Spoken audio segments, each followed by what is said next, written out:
Alléluia. Gloire à toi, notre Seigneur et notre Dieu. Gloire à toi, source de nos vies.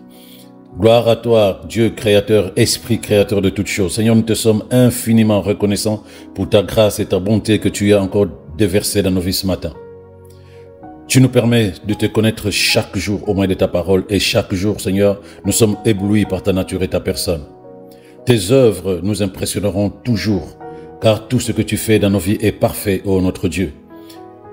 Voilà pourquoi nous nous laissons pousser par l'Esprit et nous te célébrons dès le matin que tu disposes pour nous comme un don, comme un cadeau de bénédiction que tu donnes à tes enfants bien-aimés.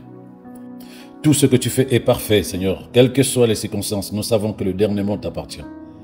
Et cette journée est la manifestation de ta volonté concernant tes enfants que nous sommes. Voilà pourquoi nous disons, Seigneur, merci.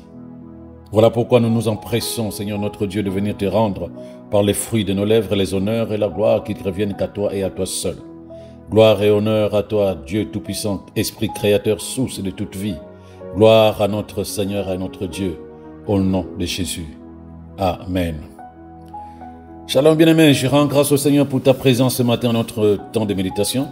En fait, comme tu le sais, il est vraiment important de commencer la journée en consacrant ton temps, ta journée, ta famille, tes enfants, ton travail au Seigneur. C'est lui qui va transformer cette journée en temps de bénédiction et de grâce abondante. N'oublie pas, bien-aimé, n'oublie pas que l'ennemi des enfants de Dieu, Satan, lui, il rôde.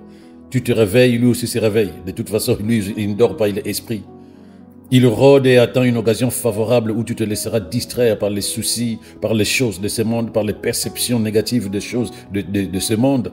Et dès que tu ouvres une porte, une brèche, il entre pour détruire ta vie. Mais gloire au Seigneur, j'ai pris que ce moment de méditation que tu passes avec moi consacre ta journée et laisse le Seigneur se glorifier totalement dans les détails de ta journée au nom de Jésus. Oui, nous marchons dans la victoire avec sa parole et son esprit. Voilà ce qui nous sauve. Donc c'est la nécessité de pouvoir consacrer ce temps pour que nous soyons véritablement préservés et protégés de tous les plans de l'ennemi. Donc ce matin, bien-aimés, je voudrais que nous méditions ensemble sur la parole, précisément dans Proverbe 4, verset 23. Proverbe 4, verset 23, il dit ceci: « Garde ton cœur plus que toute chose, car de lui viennent les sources de la vie. » Garde ton cœur plus que toute chose, car c'est de lui que viennent la source de la vie. Donc je voulais lire ça dans une autre version. Il dit ceci: par-dessus tout, veille soigneusement sur ton cœur, car il est la source de tout ce qui fait ta vie. Par-dessus tout, veille soigneusement sur ton cœur, car il est la source de tout ce qui fait ta vie. Bien-aimé, l'une des caractéristiques de la vie adulte, donc la différence entre un enfant et un adulte, c'est la conscience de ce qui existe, de ce que tu es, de ce qui existe, la conscience. En d'autres termes, tu te connais, tu sais comment tu penses, tu sais ce que tu peux faire et tu peux même prédire tes propres actions et tes propres réactions. Tu es capable. Tu peux te dire dans telle ou dans telle circonstance, je veux réagir comme ceci ou je répondrai au problème de telle manière ou de telle autre manière. Tu sais anticiper sur tes propres réactions parce que tu sais comment tu penses. Tu sais comment tu fonctionnes à l'intérieur de toi. Maintenant, quand tu réalises cela, je voudrais te parler de quelque chose. Écoute. Ta façon d'être, ta façon de raisonner aujourd'hui, ce qui se passe à l'intérieur de toi, ta mentalité actuelle, c'est le résultat de plusieurs facteurs. Il y a plusieurs facteurs. Cette manière de penser que tu as là, tes perceptions, ta manière de réagir, ta manière d'agir, ta manière de parler, de penser. Il y a plusieurs facteurs qui font que tu sois ou que tu réagisses tel que tu réagis. Donc, les premiers facteurs viennent de tes liens familiaux, ce que je vais appeler les liens biologiques. Tu as hérité de certains traits de caractère de tes parents, père et mère. Oui. Tu as hérité d'une éducation que ces gens-là t'ont donnée. Tu as vécu avec ton père, tu as vécu avec ta mère, tu as vécu avec les deux.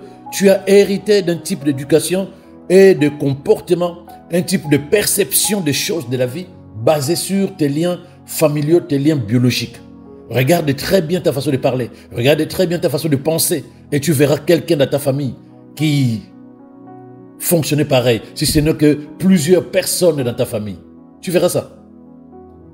Tu verras, tu risques même de trouver que dans ta famille ou dans le groupe familial, dans le groupe familial, pardon, il y a plusieurs personnes qui réfléchissent comme toi.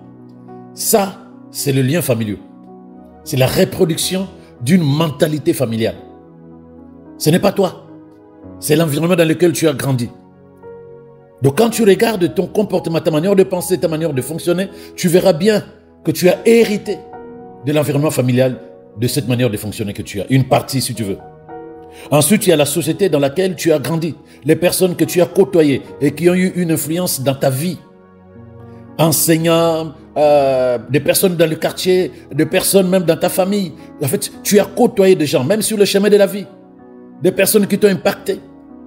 Le livre que tu as lu, si tu as pu lire, les films que tu as regardés, les paroles que tu as écoutées, donc les personnes que tu as laissées parler à ton cœur. Tout cela détermine qui tu es aujourd'hui.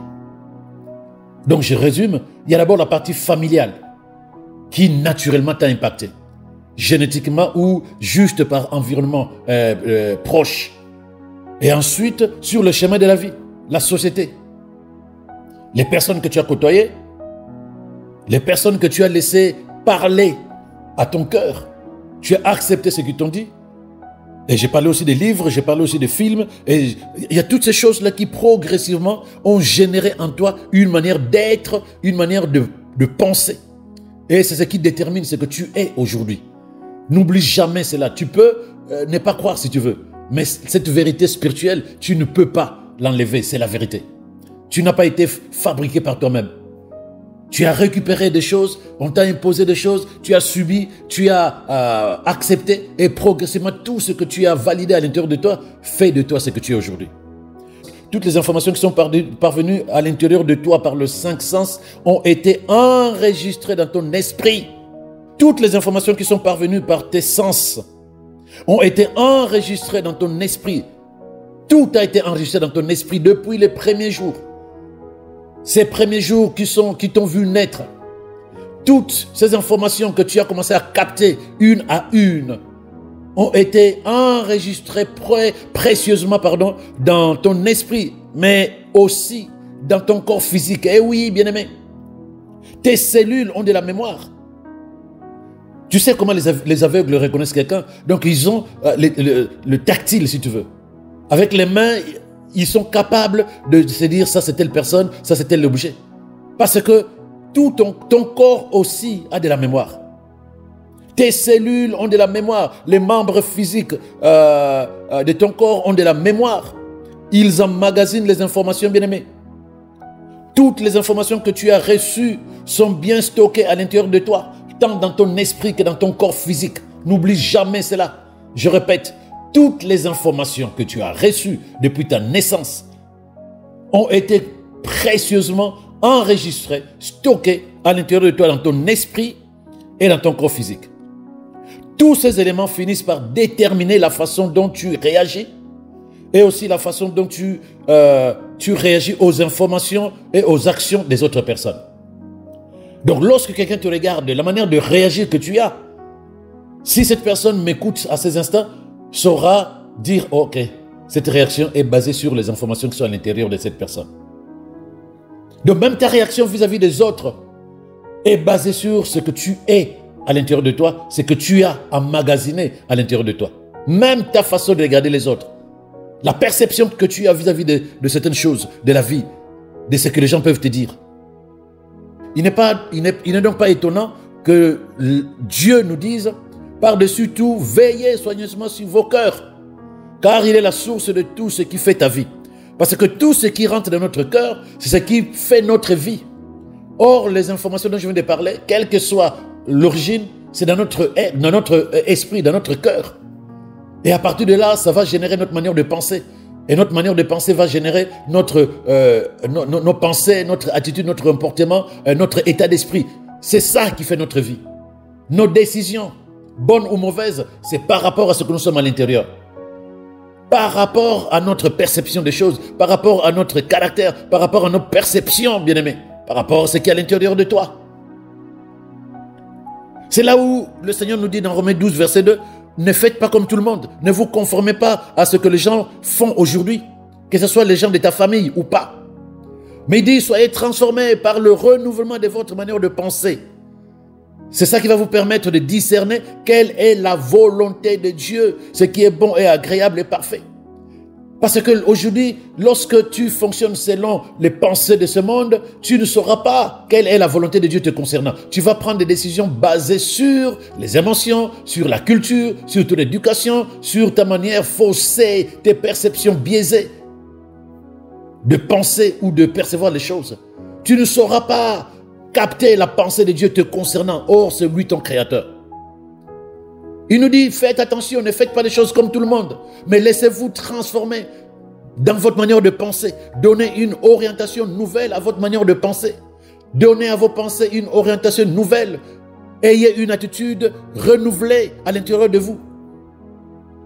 Parce que c'est nécessaire de nettoyer ce qui est à l'intérieur de nous. Et c'est grâce à la méditation, bien-aimée, une méditation consciente de la parole de Dieu, pas une méditation culturelle, mais une méditation consciente. Ton esprit peut être reprogrammé.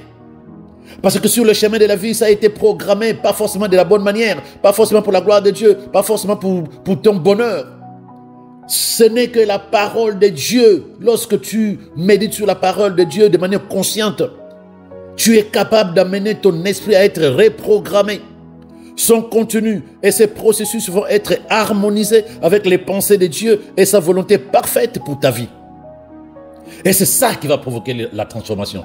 On veut que nos vies changent, on veut changer de caractère, on veut changer de manière de penser, mais on a du mal à comprendre, à discerner et à accepter que la transformation n'est possible que par la parole de Dieu.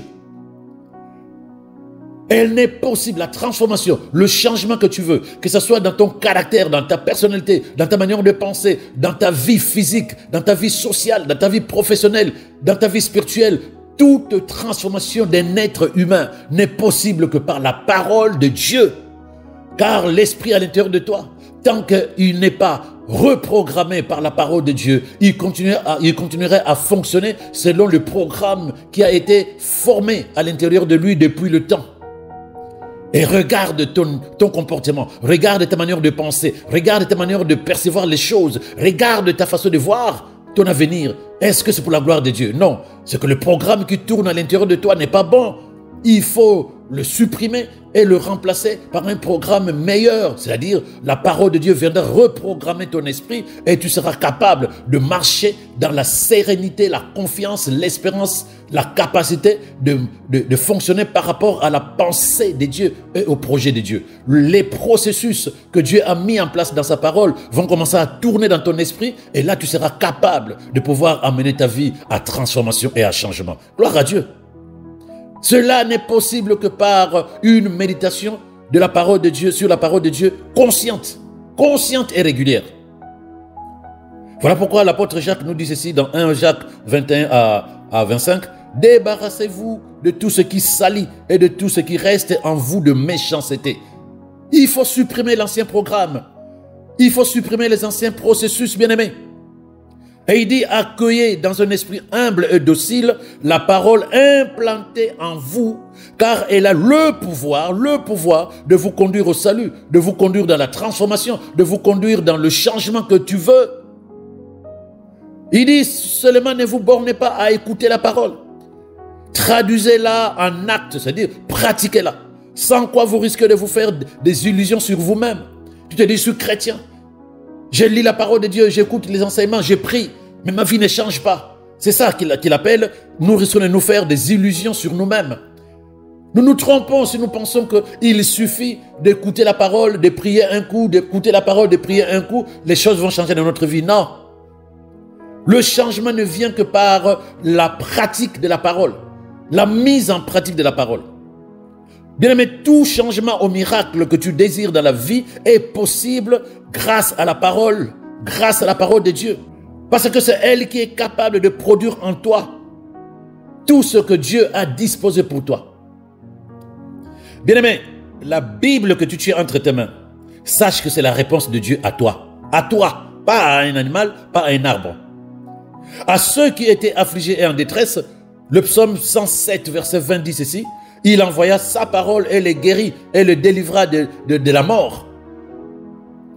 Donc à chaque problème, il apporte solution. À chaque question, il apporte réponse. Quand il a voulu propulser Abraham à un nouveau niveau de vie, il lui a donné quoi? La parole. Il lui a dit, ton nom ne sera plus Abraham, mais ton nom sera Abraham, car je t'ai fait père d'une multitude de nations. Bien qu'Abraham n'ait pas eu de descendants physiques à l'époque, dans l'esprit de Dieu, dans la pensée de Dieu, il était déjà le père de nombreuses nations. Tout est écrit. Il te faut juste te positionner dans la vérité de la parole de Dieu. Il te faut juste laisser la parole reprogrammer la manière de penser de ton esprit. Tout est écrit. Abraham n'était pas, quand Dieu lui parlait, Abraham était encore sans enfant, lui et sa femme. Mais Dieu dit, je te fais père d'une multitude de nations. Genèse 17, verset 5. C'est la parole. Et Abraham a cru, Abraham a accepté, Abraham a vu, Abraham a vécu selon la parole et cette parole se manifestait telle que Dieu l'a proclamée. Mais je voulais te dire une chose, ne pense pas que dès le moment où Dieu a donné une parole te concernant, cela va arriver. Non, non, non, non, non, non. Il te faut, je le dis tout à l'heure, il te faut la mettre en pratique. Tu as un rôle à jouer, bien-aimé.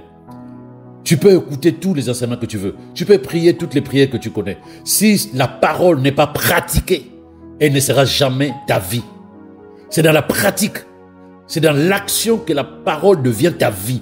Ça, c'est le mystère de la transformation qui est dans la parole de Dieu. Le mystère de la transformation. Tant que tu écoutes la parole, amen. Tant que tu écoutes les enseignements, amen. Tant que tu médites sur la parole, amen. Mais tant que tu ne pratiques pas, rien ne va se manifester. Rien ne va se manifester. C'est la pratique. Tu dois te connecter et t'aligner sur le message que l'Esprit t'apporte lorsque tu médites sur la parole de Dieu, lorsque tu écoutes un enseignement. Si c'est juste écouter, bien aimé, tu attendras longtemps et tu ne verras pas la transformation que tu attends. Mais j'ai pris que l'Esprit te communique la pensée de ce matin pour que tu sois prompte à écouter et à mettre en pratique de maintenant au nom de Jésus. La parole de Dieu est pleine de puissance, bien-aimé. Et cette puissance est réelle et disponible pour toi. Mais la seule façon d'entrer en contact avec ce pouvoir, la seule façon de l'utiliser à ton avantage, c'est de marcher dans la parole, c'est de mettre en pratique la parole, c'est d'être acteur de la parole. Parce que ce sont les personnes qui font et non pas celles qui écoutent qui sont bénies. Non. Ce sont les personnes qui font, les personnes qui agissent. C'est elles qui sont bénies, pas celles qui écoutent. Non. La parole, il faut écouter et la mettre en pratique. C'est ce que Dieu nous a dit dans Josué 1, verset 8. Quand il dit « Aie soin de répéter sans cesse les paroles de ce livre, médite-les jour et nuit, afin d'y obéir, d'appliquer tout ce qui est écrit. Alors, tu auras du succès dans tes entreprises, alors tu réussiras. » Le succès est derrière la pratique de la parole de Dieu. Si tu n'aimes pas, bien-aimé, si tu n'aimes pas la direction de ta vie, tu peux la changer. Tu n'es pas impuissant, non. Tu n'es pas incapable, non. Tu dois refuser d'être victime des circonstances. Tu dois refuser d'accepter les limites à l'intérieur de toi. Tu peux changer le cours de ta vie. Il y a quelque chose en toi qui détient le pouvoir de création et de transformation pour changer ta vie et ton monde. Ne laisse rien ni personne t'amener à te satisfaire d'une existence modeste, limitée, bloquée, précaire. Dieu, bien-aimé, Dieu n'a pas créé quelqu'un pour souffrir. Il ne t'a pas créé pour souffrir, pour lutter à travers la vie. Non. Si nous avons encore à lutter aujourd'hui, c'est parce que la parole n'a pas encore véritablement pris place dans tout notre esprit. Elle n'a pas encore pris place dans tout notre esprit pour changer notre manière de penser. Ce n'est pas un problème de malédiction. La malédiction, c'est l'ignorance. Sans cette transformation de notre manière de penser, nous ne pouvons pas changer notre vie. Et tout ce qui est dans la parole deviendra notre vie si nous sommes capables de laisser la parole inonder totalement notre esprit, notre façon de penser. De laisser la parole reprogrammer totalement notre manière de penser. Voilà pourquoi je t'encourage, bien-aimé, de refuser d'être prisonnier d'une manière de penser qui n'est pas pour la gloire de Dieu.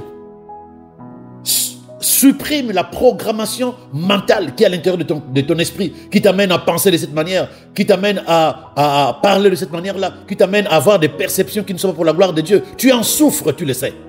Tu en souffres. Tu as envie de baisser les bras, de ne plus prier, de ne plus faire rien du tout parce que les choses ne changent pas. Non, c'est ton état d'esprit qui ne change pas.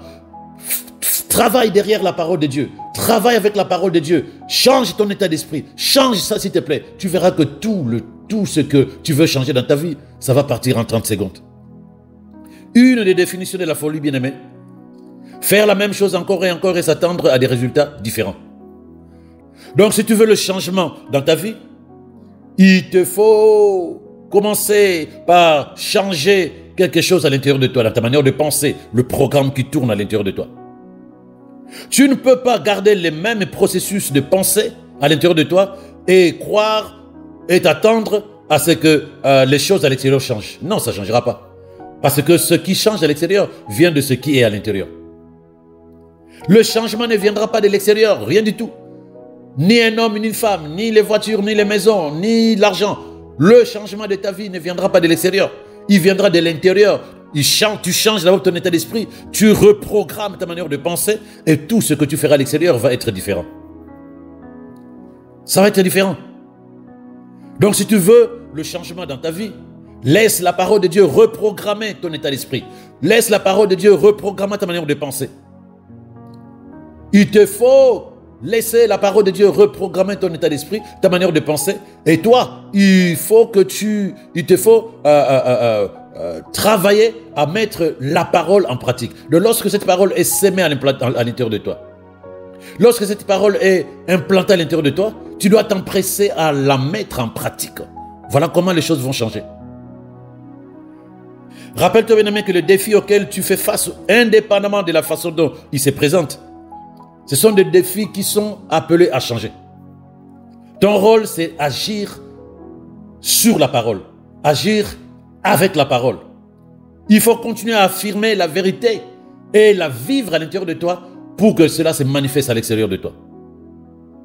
Tout le reste, tu verras la différence. Bien-aimé, tant que tu restes concentré sur la parole, la transformation se manifestera progressivement de l'intérieur vers l'extérieur. Ton caractère change, ta manière de penser change, tes perceptions changent, tout cela change. Et tant que tu restes focus sur la parole, chaque situation défavorable, tu la verras s'aligner sur ton statut d'associé du genre divin. Parce qu'il n'y a plus rien de négatif qui va s'imposer dans ta façon de penser. Puisque ta façon de penser sera totalement en phase avec la vérité de la parole de Dieu. La programmation de ta manière de penser, la reprogrammation de ton esprit, la suppression de tous les programmes et tout processus qui fonctionnaient à l'intérieur de toi. Et c'est là où tu verras que la transformation que tu attendais était disponible depuis toujours. Mais il te manquait deux choses. Te laisser reprogrammer par la parole, mais surtout pratiquer ce que la parole te demande de faire. Pratiquer. Je prie que ce matin tu comprennes ces choses et que le Saint-Esprit t'aide non seulement à discerner, mais à prendre la bonne décision de ta vie. La meilleure décision de ta vie. De prendre la meilleure décision de ta vie aujourd'hui. Celle de te laisser reprogrammer ta mentalité, ta manière de penser, et celle dorénavant de pratiquer la parole de Dieu. Gloire à Jésus. Tu vas dire ceci avec moi, bien-aimé. Parce que c'est ça qui va laisser la parole prendre place là où il y avait des mauvais processus à l'intérieur de toi. Donc tu vas dire ceci après moi. Au nom de Jésus, je suis la lumière du monde et le sel de la terre. J'appartiens à la classe supérieure des êtres divins de Dieu. J'ai été créé à son image, à sa ressemblance. C'est pourquoi je regarde au-delà du domaine du naturel concernant ma vie. Je connais mes droits spirituels. Je sais que Dieu m'a béni de toutes sortes de bénédictions en Christ Jésus. J'affirme avec foi que j'ai des provisions célestes en Christ. Je reconnais aujourd'hui tout ce que Dieu a disposé pour moi en Christ. Je m'empare de mon droit divin de vivre dans la santé, la prospérité, la victoire, le succès, la domination et l'excellence au nom de Jésus. Le diable et ses démons n'ont pas de place en moi. Mon corps est le temple du Saint-Esprit. J'ai le droit de régner et de gouverner sur les circonstances et d'exercer la domination sur Satan au nom de Jésus. Au nom de Jésus, ma capacité, ma vision, mes rêves, mes idées sont élargies. J'ai reçu une grâce inhabituelle et je me répands par la puissance du Saint-Esprit. Je m'élargis selon la pensée et la volonté de Dieu. Je ne regarde plus ma vie de manière limitée avec les processus anciens. Je pense à la lumière de la parole de Dieu. Je perçois à la lumière de la parole de Dieu. Mes pensées sont totalement en phase avec la pensée de Dieu contenue dans sa parole. Je ne me vois plus limité. Mon esprit est totalement en phase avec ce que Dieu a décidé que je sois. Je m'épanouis comme un palmier. J'affirme au nom de Jésus que je fais des progrès par l'esprit. Là où j'étais dans les échecs, les ratés, les peurs, les angoisses et les anxiétés.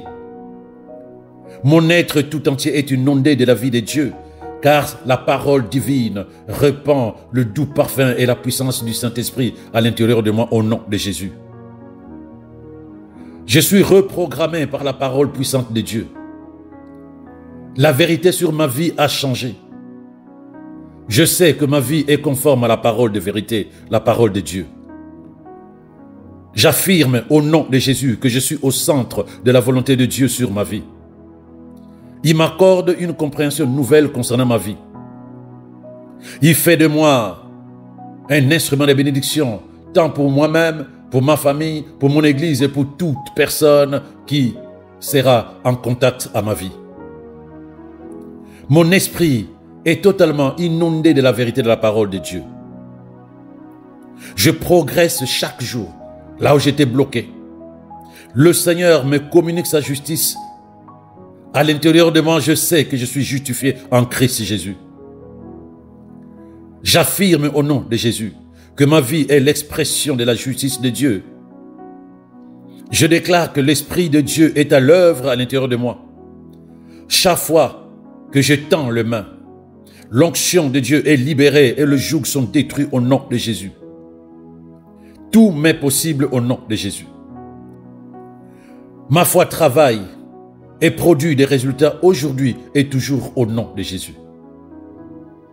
Voilà pourquoi je proclame encore et toujours que le bonheur et la grâce de Dieu m'accompagnent aujourd'hui et tous les jours de ma vie, car je demeure fondé dans la parole de vérité au nom de Jésus. Amen. Excellente journée, bien-aimé. Shalom à toi.